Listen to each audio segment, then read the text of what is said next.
For all non-citizens, panicked illegals deporting themselves in droves, America wins. Progressive leftists consistently cite Americans as lacking compassion if they do not support illegal immigration and open borders policies. On the contrary, most Americans do not have an issue with immigration at all.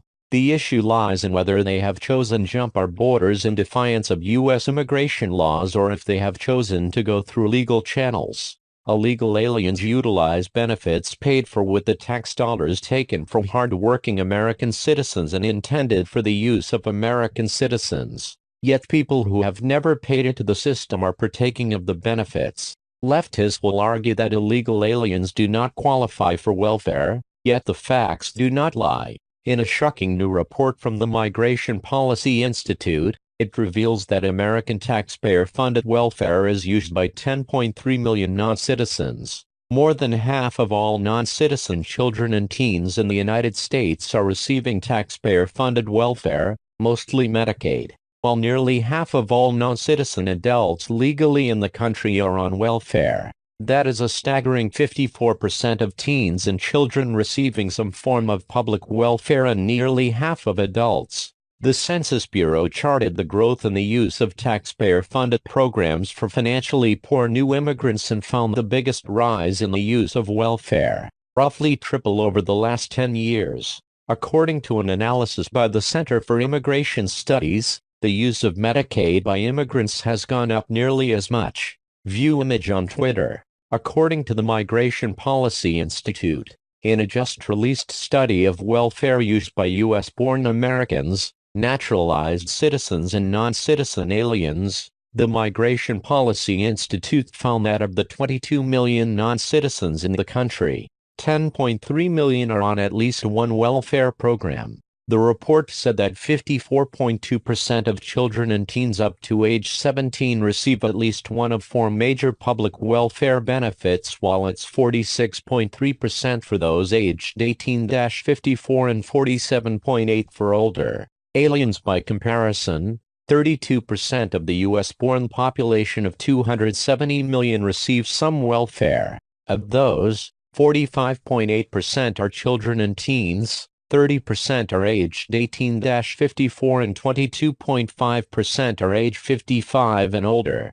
According to the Washington Examiner, the report is a warning that the current Trump administration is following through with its campaign promises regarding immigration. New rules are being considered making it significantly more difficult for illegal aliens to receive a green card if they or one of their dependents are receiving Medicaid, cash welfare, food stamps, and/or Social Security benefits. MPI also revealed the Trump administration is considering changes in the standard for when receipt of public benefits can be used as grounds for the deportation of legally present non-citizens. MPI states of the report significant key findings are, based on the experience of the 1990s immigration and welfare reforms, it is reasonable to expect that the rule will discourage millions of immigrants from accessing health, nutrition, and social services.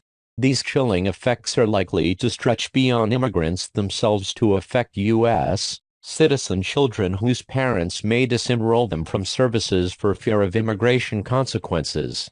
These impacts are likely to weigh most heavily on states with large immigrant populations and those with inclusive public benefit policies, such as California and New York.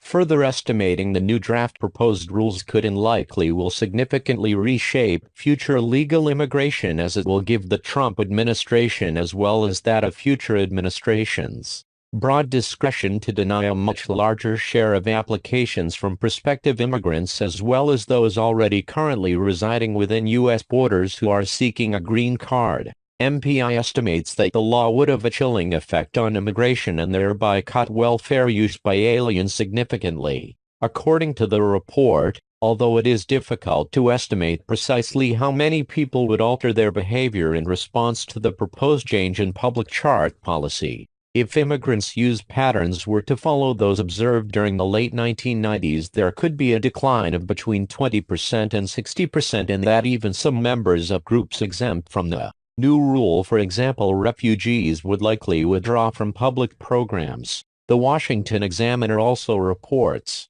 Stephen Camarota, the center's director of research and the study's lead author, highlighted those two census data points in noting that it has happened despite the increase in education levels for immigrants. He also found that new immigrants are twice as likely to live in poverty as native-born Americans. According to a report entitled Better Educated, but Not Better Off from Stephen Camarota, Director of Research for the Center for Immigration Studies, the share of new immigrants in poverty was slightly higher in 2017 than in 2007, and the gap with natives widened slightly. Overall, new immigrants remain twice as likely to live in poverty as natives. In 2007, 6% of new immigrants were on Medicaid. By 2017 it was 17%, an 11 percentage point increase. The share of natives on Medicaid increased from 7% to 13%, a 6 percentage point increase. New immigrants are now more likely to use the program than natives. The share of new immigrants living in households receiving food stamps roughly tripled from 4% to 13% from 2007 to 2017. Among natives, food stamps